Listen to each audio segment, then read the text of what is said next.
स्वागत है दोस्तों। जैसे कि मैंने बताया अपने वीडियो में कि इस चैनल के माध्यम से 51,112 शिक्षक भर्ती पदों के लिए जो नियुक्त भर्तियां होनी हैं, जो 2021 में संभावित हैं कि होंगी, और ज़्यादा से ज़्यादा अनुमान लगाए जा रहे हैं कि भर्तियां होनी है, लगभग तय है। तो यूपी टेट 2021 में आप क्वालिफाई हो, इसका लक्ष्य रखते हुए हम लोग पर्यावरण अध्ययन और गणित, इसके अलावा आपके जो सब्जेक्ट हैं हिंदी, बाल विकास एवं शिक्षा शास्त्र के क्वेश्चन भी कराएंगे। लेकिन मुख्यतः हम इस चैनल के माध्यम से आपके पर्यावरण अध्ययन और मैथ पर फोकस करेंगे, ठीक है। क्योंकि यही दो विषय हैं जिन पर ज़्यादातर बच्चे जिनके क्वेश्चन सही नहीं होते हैं और वो कहीं ना कहीं अपने जो कट ऑफ होती है उससे वो पीछे रह जाते हैं, ठीक है। तो सी टेट सुपर टेट को ध्यान में रखते हुए, जो कि पूरी तरह से मेरे चैनल के द्वारा फ्री रहेगा, ठीक है। सारी चीज़ PDF के द्वारा आपका मटेरियल भी उपलब्ध कराया जाएगा। तो दोस्तों, आपका स्कोर अच्छा खासा रहे, ठीक है। तो इसके लिए ये चैनल आपको वीडियो के ज़रिए अध्ययन सामग्री या फिर अध्ययन से शुरू कंपटीशन संबंधित जो महत्वपूर्ण क्वेश्चन हैं जो पहले भी आ चुके हैं, उनको लेकर ध्यान में रखते हुए ये वीडियो बनाया जा रहा है, तो आगे भी बनाया जाएगा, ठीक है। तो शुरू करते हैं पर्यावरण अध्ययन यानी कि इन्वायरमेंट स्टडीज से, ठीक है। तो ध्यानपूर्वक सुनिएगा और आगे देखते जाइएगा। क्वेश्चन दोस्तों आपके सामने है। दोस्तों, इसी तरह के क्वेश्चन आपको कराए जाएंगे जो प्रीवियस ईयर में पूछे गए हैं। दोस्तों, ये क्वेश्चन पर्यावरण अध्ययन के हैं जो 2019 के यूपी टेट के पेपर में पूछे गए थे। तो दोस्तों, पहला जो क्वेश्चन है वह यह है, उष्णकटिबंधीय वनों में नहीं पाया जाता है।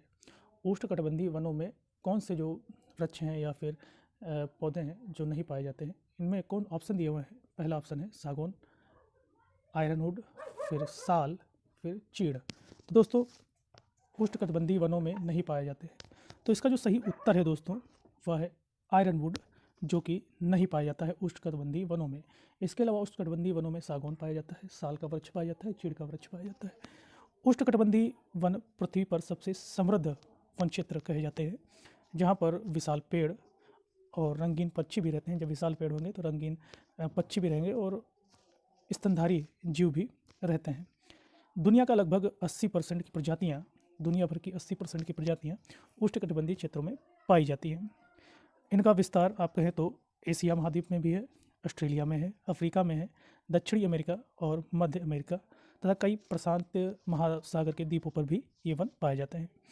इन क्षेत्रों में पेड़ों की कई प्रजातियाँ होती हैं, ठीक है, जैसे कि आयरनवुड नहीं है उष्णकटिबंधीय वनों में, ठीक है, लेकिन सागौन, साल और चीड़ होते हैं, ठीक है। उसके बाद अगला क्वेश्चन है, तो आप समझ गए होंगे कि उष्णकटिबंधीय वन दुनिया भर की 80% की प्रजातियाँ जीव जंतु उष्णकटिबंधीय वन क्षेत्रों में पाई जाती है, ठीक है। लेकिन आयरनवुड उष्णकटिबंधीय वनों का पौधा नहीं है। इसके बाद देखते हैं शंकुधारी वनों का वृक्ष कौन सा है। शंकुधारी वनों का वृक्ष कौन सा है। ऑप्शन है साल, स्प्रूस, फिर मोहगनी, फिर देवदार, ठीक है। तो देवदार जो है वो शंकुधारी वन की श्रेणी के अंतर्गत आता है, ठीक है, देवदार, ठीक है। और ये सीधे होते हैं, ठीक है, सीधे वृक्ष होते हैं, यानी कि देवदार को छोड़कर इसमें सारे जो पेड़ हैं वो शंकुधारी वनों के क्षेत्र में नहीं आते हैं, ठीक है, वनों की श्रेणी में नहीं आते हैं। इसके बाद अगला क्वेश्चन है, अलमाटी बांध जल विवाद से संबंधित है, ठीक है। ऑप्शन दिया हुआ है, पहला ऑप्शन है आंध्र प्रदेश, कर्नाटक व महाराष्ट्र राज्य के बीच। उसके बाद दिया है कर्नाटक, महाराष्ट्र एवं उड़ीसा राज्य के बीच। उसके बाद दिया हुआ है अगला तीसरा ऑप्शन तमिलनाडु, कर्नाटक एवं उड़ीसा राज्य के बीच। फिर चौथा दिया है उड़ीसा, आंध्र प्रदेश एवं कर्नाटक राज्य के बीच।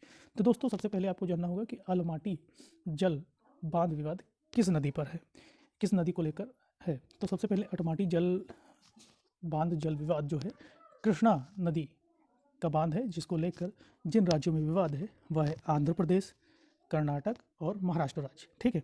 3 राज्यों में इस अलमाटी बांध जल विवाद को लेकर काफ़ी ज़्यादा विवाद रहता है। कौन सी नदी? कृष्णा नदी, ठीक है, कृष्णा नदी। उसके बाद अगला क्वेश्चन है, सर्वाधिक प्रचलित जैव कीटनाशक है।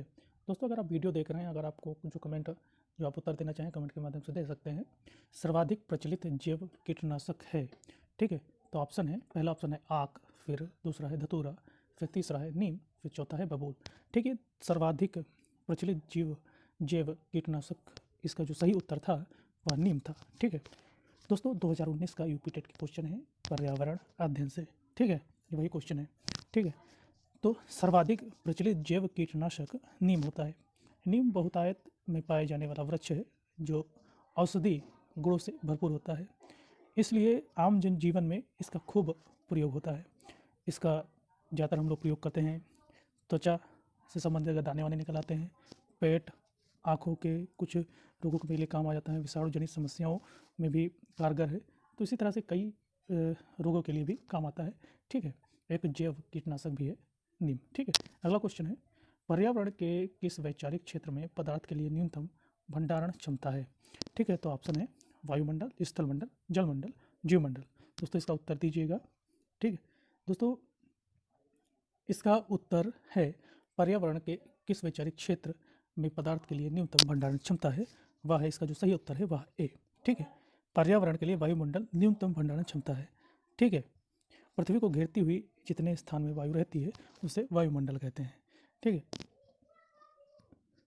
वायुमंडल के अतिरिक्त पृथ्वी का स्थलमंडल ठोस पदार्थों और जलमंडल से बना हुआ है। ठीक है, और उसमें जो रहते हैं वो जीवमंडल होते हैं।